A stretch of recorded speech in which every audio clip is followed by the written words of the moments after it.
So today let me just explain you this brief concept of the whole cardiac output or the venous return graph against the RAP. RAP is basically right arterial pressure and cardiac output, which is also equivalent, should be equivalent if in a steady state to the venous return. That is, the amount of blood that is coming into the heart is the amount of blood being pumped out of the heart, steady state, right? So let's just see how the total peripheral resistance is actually influencing and how come the whole right atrial pressure is remaining constant even when there is an increase or decrease in the right atrial pressure. So if at all I have to just simplify it, it is just key the right atrial pressure at this point where the cardiac output is zero, like at this point where the cardiac output is zero is equivalent to mean systemic filling pressure. So you might ask me what mean systemic filling pressure is. So I'll just brief it out to you. The mean systemic filling pressure, to be easy or to understand it simply, is if the heart is not pumping any kind of blood, then the amount of pressure that is present in the system or in the blood vessels is called the mean systemic filling pressure. So it's more like the elastic recoil of the blood vessels that are applying some kind of pressure to the blood to pump it back into the heart. That is briefly what mean systemic filling pressure is. So you might ask me, what exactly are the factors that are responsible or that influence the mean systemic filling pressure? So let's take an analogy of this concept and think of it as you have a pipe, and then the pipe is elastic. It's not a fixed pipe, but it's an elastic pipe, and you can often change the elasticity of the pipe as well as the volume. So if at all there there is an increase in the volume of water or blood inside the pipe, the amount of force being exerted on the walls of the pipe will increase. At the same time, the elastic recoil of the pipe over the blood volume is also increased. So MSFP can be influenced by, one is blood volume or in general volume, and the second thing is, if at all the walls of the pipe are very elastic, that means the compliance is a lot. That means ki it can accommodate or it can take in a large volume of blood without applying a lot of force onto it. But imagine if the blood vessel or the pipe is very less compliant. If the compliance is decreased, that means we have a stiffer pipe. It means the force exerted or the recoil that is exerted on the blood volume is a lot, right? So in that case, the pressure increases. So the second thing that is that is influencing the mean systemic filling pressure is compliance. Or if at all I had to make it simple, I would just write the elasticity. Right? So these are the two factors that are primarily responsible for mean systemic filling pressure, right? So now you can ask me how come the total peripheral resistance is not influencing the right atrial pressure or the mean systemic fluid pressure, filling pressure. So when you talk about total peripheral resistance, it is the resistance that is offered by the arterioles to the blood flow, right? So when there is a difference, what is the difference between compliance and TPR that I'm basically talking about? The TPR is more like it is affected by the arterioles. It is influenced by the arterioles over the blood flow, whereas the compliance is more like an inbuilt property or innate property of the blood vessel. So this TPR is mainly contributed by the arterioles, right? And whereas when we talk about mean systemic filling pressure or the right atrial pressures, these all sum up to the venous pressures, right? Like it all is influenced by the venous blood and not perfectly by the arteriolar blood. So this is exactly why the mean systemic filling pressure or the right atrial pressure is constant. Now, I would like to give you another example where we'll take a tank, a water tank. It also there's a pipe of water coming into it. water coming into it, right?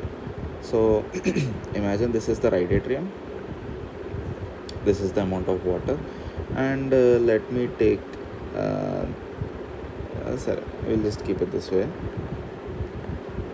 right? So yeah, so this pipe that is bringing the water inside it, this is the blood vessel or the vein.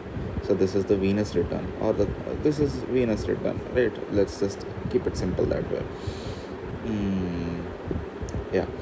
So if the pipe is less elastic, or if the volume of water increases, or if the pipe is less elastic, that means the pressure inside the pipe is increased.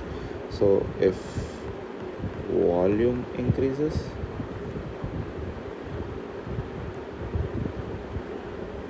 or if um,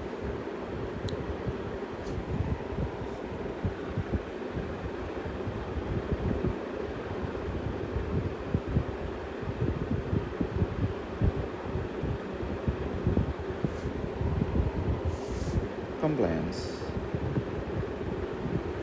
of veins decreases, right? There is increased, I mean, there is, like in this case, increased pressure. Vein compliance, if it decreases, there is decreased filling pressure, right? Yeah. So what exactly does TPR influence? So if we come to that topic,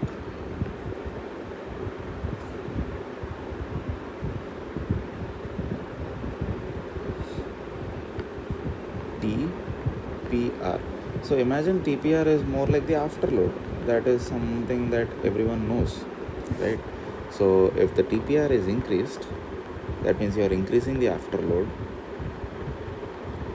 That means you are decreasing the cardiac output, because cardiac output is it is dependent on the total peripheral resistance. If there is a lot of peripheral resistance, or if there is an afterload that is a lot more than what the heart normally does, that means the amount of work that the cardiac heart should do is increased. So for a given or a constant work of heart, the cardiac output decreases for an increased total peripheral resistance. Or in general, to keep it simple, since there is a lot of resistance that the heart has to pump against, the amount of blood it could pump for the same work done is decreased. Same goes for this. So if TPR is decreased, that is, there is decrease in afterload, that means the resistance that the heart has to pump against has decreased, so there is an increase in cardiac output. That is exactly what this whole graph is explaining about. So let me just summarize everything that I've told you, right? So in this case, initially, this is the Frank-Starling curve determining the cardiac output, basically, and this is the venous return and the RIP curve, right? The blue one, or yeah, whatever it is. So when there is a change in the total peripheral resistance, if there is an increase in the total peripheral resistance, what happens is it increases the afterload and decreases the cardiac output, which is prominent, or which is indicated by this dotted line, right?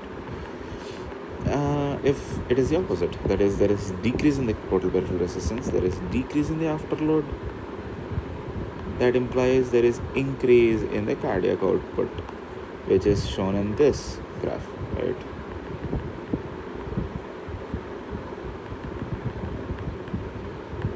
And since total peripheral resistance has nothing to do with the right atrial pressures, because the right atrial pressures or the main systemic filling pressures are totally influenced by the venous compliance and the volume, which can be seen in this case, see, as there is an increase in the volume or increase in the venous tone, right? There is an increase in the volume, which is blood volume that I've just spoken about, or increase in the venous tone, that is the compliance.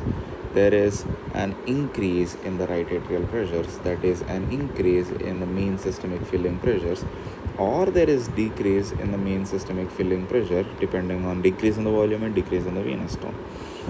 So that is how mean systemic filling pressure is influenced. I hope you understood what I was trying to tell you about.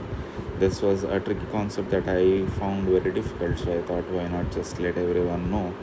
And I hope I made it simple. If at all you didn't find it simple, you could just pin down in the comments about what you find difficult in this particular topic. Thank you so much, and subscribe to my channel to get more of such concepts. And you can just let me know if there is any other concept that you would just like to have a briefing about.